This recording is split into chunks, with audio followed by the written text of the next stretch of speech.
Cupid's Arrow Slinging with real-life, unique, 100% guaranteed tips how you can woo the socks off your partner. All this and more on Casual Fridays, this Friday at noon on 89.1 The Lakeshore.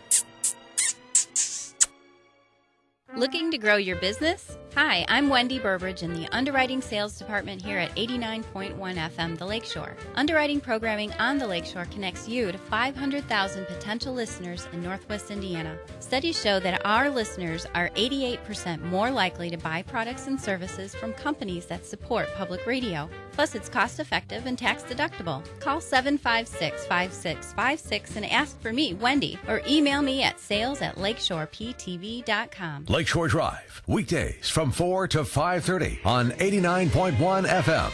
The Lakeshore. Take a look, it's in a book, a reading rainbow. Thanks for tuning into the program. Once again, I'm Tavis Buchanan. Bill Saronis is monitoring your news and Northwest Indiana traffic. Meteorologist Greg Bobus along. Tom Maloney returns with sports next hour. We're on Facebook. Search 89.1 FM, The Lakeshore, and like. We like to support the arts and creativity on this program, especially when these arts are growing and flourishing in Northwest Indiana. Lynn Spinks reviews books on her personal blog and is an aspiring author herself. She's experimented with different genres in an effort to find her voice. She's written her latest piece in the romance genre. We'll hear an excerpt later in the segment, but she joins me now in the studio. Welcome, Lynn. Well, thank you so much for having me, and I love that you just played The Reading Rainbow, because that was definitely one of my favorite shows growing up. So let's talk about growing up. What came first, your passion for reading or writing? Definitely the reading. Ever since I can remember, my mom used to curl me and my sister up in bed with her and just read until we passed out. And she never said no to another book. Even in the stores, at night, bedtime could wait if it came to reading. So who, as you started to develop reading skills, who became some of your favorite authors and genres? Peg Garrett was one of my favorites. I met her back in like 93, and I think I was like 9. It was a really cool experience to meet her. I used to like a lot of paranormal stories, so a lot of the ghost stories. There was a book called The Beast, and I thought The Beast was so cool. It was this haunted roller coaster, and this boy and girl were on it, and they had to travel through the roller coaster and deal with all these ghosts. And it was probably actually kind of dark for how young I was, but I really liked it. Now, you mentioned you were so excited at a young age to meet this author. Do authors have a celebrity status for you? Oh my gosh, yes. Authors are rock stars. They are bigger than rock stars. What people don't really think about a lot of times is that every time somebody writes a book, they're giving you a piece of their soul. Like, that's something that came from their heart, from their mind, and they're sharing it with you. And we are so lucky to have so many great, great authors. And there's so many different events you can go to in the area. Right up the street in Naperville at Anderson's Bookshop, they do signings weekly, bi-weekly sometimes, and big-name authors are there, and they're more than happy to chat with you. How long have you waited in line before for a signing? Actually, I'm kind of a nerd, and I call pretty early to get my signing ticket, so probably like half hour would be the longest. And I think that was when Becca Fitzpatrick's sequel to Hush Hush came out. It was a really big deal. So you read, as I mentioned, you offer book reviews. Are you also a part of a book club? I don't do any book clubs, but I am a book blogger. I have a blog. It's called Bringing the Epic. And I didn't label it as a book blog because I didn't want to be suppressed. I wanted to bring whatever I thought was epic, but most of the time that's books. And we'll focus on bringingtheepic.com. A little bit later, let's talk about how reading evolved into writing. Well, when I said I was younger and I liked to read, that kind of got my vocabulary going. And then when I started going to school and you had to write essays and short stories, I really excelled at it. And I was always in the honors English classes, and I always tried harder, and I always wanted to share my stories. And it was something like therapy, too. You know, if you're having a bad day, if that boy breaks your heart because he doesn't know you exist, you can go home and you can write a story about it. And the older I got and the more complex life got, the more I found myself really reaching into books and using them to pull me out of whatever funk I was in. But then I realized I could turn around and write that funk out too. So are you saying that you would take some real-life experiences and maybe document those in, would it be a fictional kind of way? Kind of. I was never, like, the most popular girl, and I wasn't the toughest girl despite all of my wrestling madness. But when I wrote a story called Meeting the Boys, and it was about a 23-year-old girl who wanted to be a professional wrestler. And instead of seeing a parallel. Yeah. Instead of using some of the weaknesses that I see in myself, I made her tougher than I could have ever been. I made her smarter than I had been in my own life in different various situations. And that was a good start. It was a good way to kind of start learning how to write as an adult and not for class. And it was therapeutic as well. Did you ever focus on one specific genre? I did. The first novel I completed was called Wander, and it will maybe see the light of day one day. It was paranormal. It was all about fairies in this fairy world, and true love, and of course tragedy and battles and epic lightning storms, and it was really cool, but I don't think that that's where my voice is its strongest. And once I realized that, I started talking to my friend Jen, and we decided to try the romance genre. And that's where I'm feeling the most comfortable, which is really awkward because 6 months ago, I would blush just looking at the covers of romance novels. And now I'm writing them. Right. You'll have to, I'm interested in seeing the cover of yours, of your romance novel. You're blushing right now. Now, you mentioned Jen. Is she a writing partner? Jen is. Jen actually lives in Missouri, and we met through book blogging, and we've actually met in person now, and we share a common love for several authors, including Victoria Dahl, who is like my idol, especially in the romance genre. And she also helps my writing, and I hope that I help hers. We trade work back and forth as we go. Constructive criticism has to be a huge part of the process. It's so important because the agents that you send your query letters to, when you're submitting this finalized piece of your heart, they will just tell you, no, we didn't like it. No, we don't think this will sell. And that hurts, and you have to have a thick skin, and you have to keep persisting, and you have to keep trying. And so when you're working with another writer, another aspiring author, it helps because she can say, okay, this didn't sound right. I would change it to something maybe like this. Or this character has a major flaw. What are you planning to do with it? And that helps a lot. So in the end, is there more than one draft?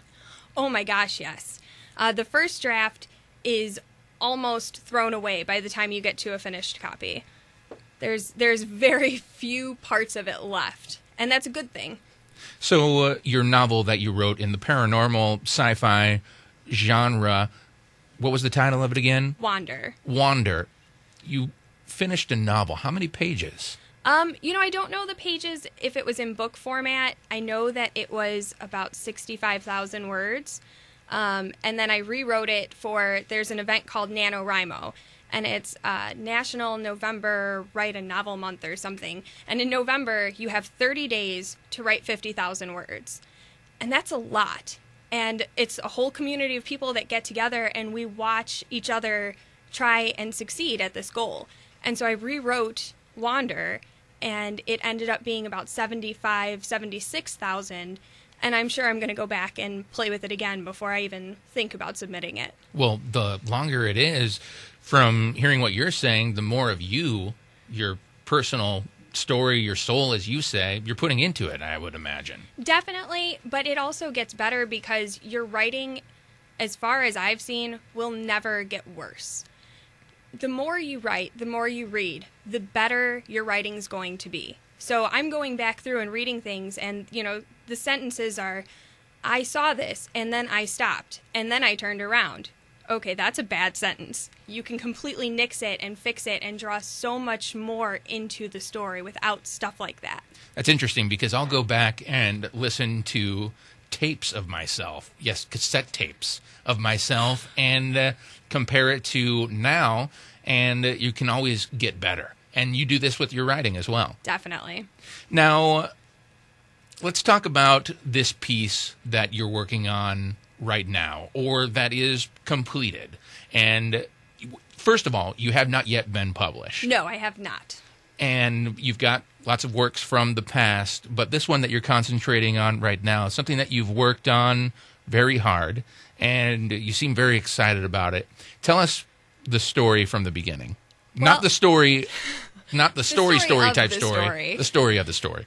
My friend Jen has a tremendous eye for watching contests all over the internet, and she emailed me and said, hey, there's a contest coming up for short stories.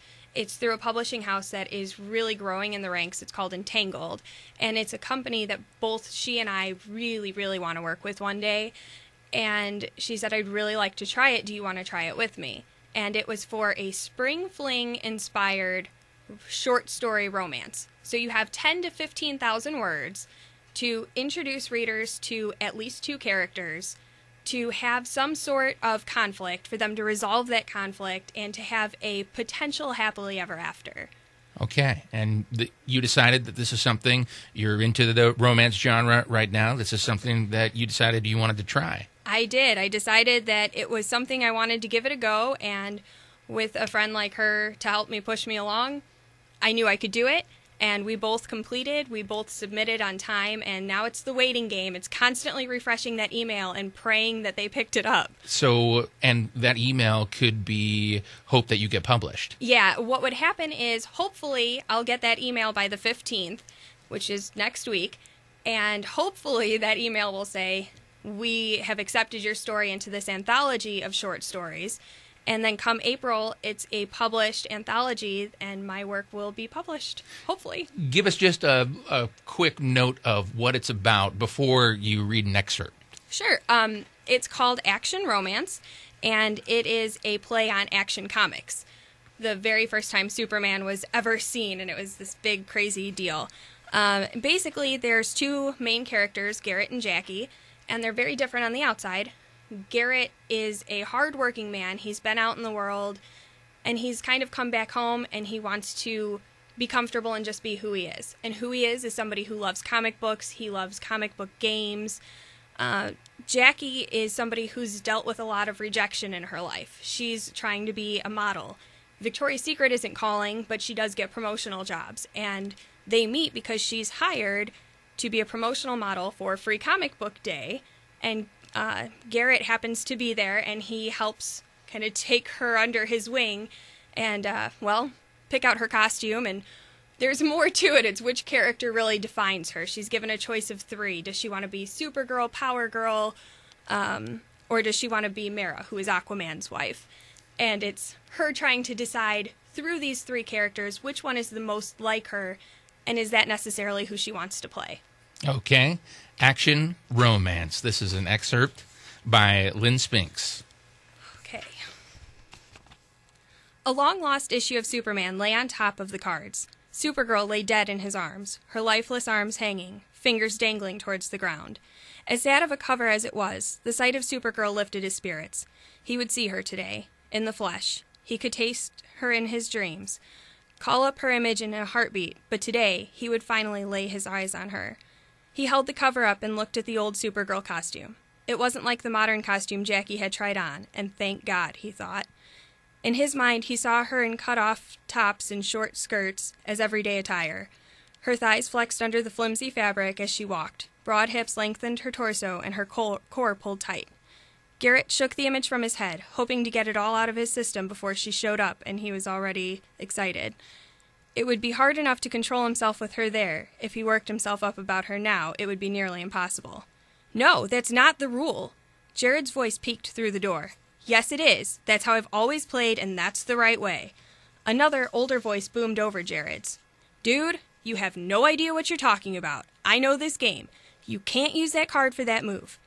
Jared was frustrated, but Garrett thought he'd let him handle it a little longer. Confrontation was something in everyday life. He'd have to get used to it sooner or later. Why are you yelling at him?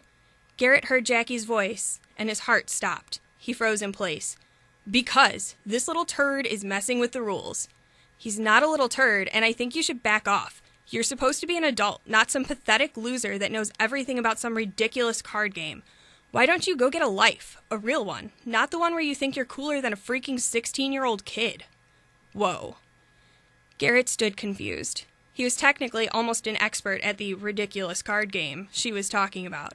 And how would calling it that help Jared's confidence? She could turn him away from the comic shop forever. What if he believed that there was an age limit to imagination? Emerging from the back room, Garrett looked for the other adult voice first. He didn't know the guy personally, but had seen him around, usually causing rule checks at local tournaments. You, Garrett pointed at the guy. Get out of here. Go get your free comic books from another shop. We don't yell at our patrons here. The guy was the worst case scenario of stereotypical comic shop guy. Balding, sweaty, dirty sweatpants, oversized t-shirt, and a bit of an odor. Is that what Jackie saw when he thought of Garrett? Is that what she would think when she found out he loved the ridiculous card game? What's the issue? Garrett ignored Jackie and sat down with Jared. He's just ignorant. I'm sorry my voice got loud. He was just really ticking me off. Don't worry about it. Here's the card I was telling you about. Garrett pointed to the art, explained how the card worked, and even organized Jared's deck to show him how it would help in different situations. The whole time he felt Jackie's gaze on him, but he didn't look up. She needed this. She needed to see who he was, all of him, and why would it matter anyway? Like she had said, it was just one time, and just for fun. But it didn't stop the dull ache in his chest. When he was done explaining, Garrett stacked up his own cards and put them back in their containers. From the corner of his eye, he saw Jackie step up to the table, but he kept his focus on his cards. Her voice was small as she finally announced her presence. Hey. Hey there, Jackie, Garrett said, zipping up his bag of cards. So you heard the fight, huh? Yep. Hard to believe people get worked up over such ridiculous card games, huh? He tried to keep the bitterness out of his voice, but some of it had escaped. Action romance. Action romance. Action romance is the title. That was an excerpt from it. That's the kind of romance story that I can relate to. I hope so. How do you feel reading it out loud? I feel really proud. It's a part of who I am, and it feels really good to get it out, and hopefully the world will see it and many, many more. Has it been more of a tough process or a joyous process? The writing is definitely joyous. There is absolutely nothing in my life that would make me happier than being a full-time author. Nothing at all. But it's tough getting the rejection. It's tough not hearing. It's tough when people shoot down your dreams or they just say, oh, okay, you write. Like, no, I don't just write. This is who I am. Well, we, as I mentioned at the beginning of the segment, support the arts and creativity on this program, especially growing, flourishing arts and creativity in Northwest Indiana. Maybe it'll be you at that table, and there will be a line that somebody's waiting in for a half hour to sign a copy of your book someday. I hope so. Lynn, thanks so much. And quickly, again, the website and just a quick explanation of what you offer there. Oh, sure. Bringing the Epic is my blog. It's bringingtheepic.com. And I do everything on there from music to book reviews, giveaways, and interviews. And on Twitter at Epic Lynn Marie, and Facebook has Bringing the Epic as a page on there as well. All right. Lynn, thanks so much. And again, good luck to you. Thank you for sharing. So much. Thank you for sharing. Lakeshore News Time is 4:59. And remember, 89.1 FM, The Lakeshore is on Facebook. And all you have to do is search, you can like, and you can contribute to the program. In fact, we've been asking if you know any local barbershops in Northwest Indiana that are the old-time, classic-style, shave and a haircut 2 bits, as we are looking to learn a little bit about barbering in Northwest Indiana and groom one of our coworkers who is on day 101 of not grooming himself. That's coming up. With your help, again, 89.1 FM, The Lakeshore is on Facebook. In this 5 o'clock hour of the program, more of your local and statewide news, as well as traffic and weather, and Tom Maloney's sports. If you didn't hear the celebrity starting lineup introductions at the Bulls game last night, You will hear it next hour, as well as in News You Can Lose, one of the weirdest office supplies you could steal, and you wouldn't expect the mayor of your town to steal it. That's coming up next. It all follows an update from NPR. Stay tuned.